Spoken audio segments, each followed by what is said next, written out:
n'en ai connu qu'un.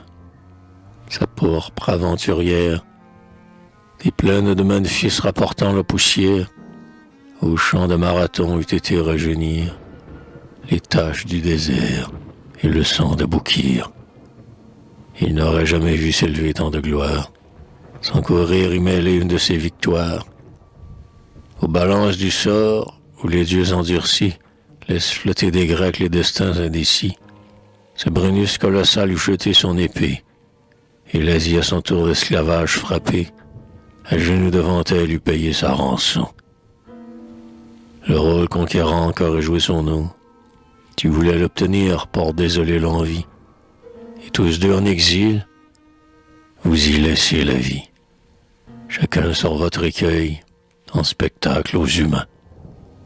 Vos pas se sont de près suivis sur deux chemins.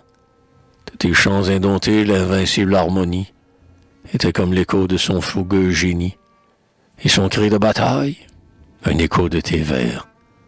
Tous deux différemment gouverniez l'univers.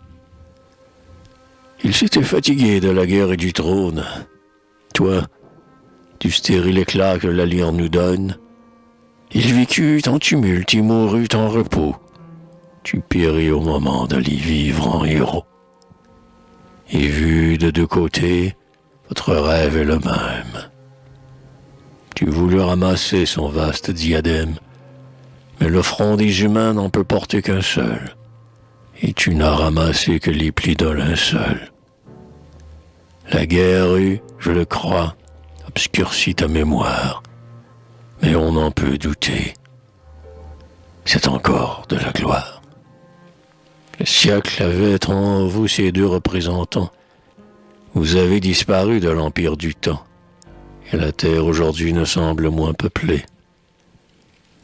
Tel serait d'un lac l'ondoyante vallée, si sur son double bord deux chaînes sans rivaux, qui croiseraient au loin leurs ombres sur les eaux, cédaient presque à la fois aux fureurs d'un orage.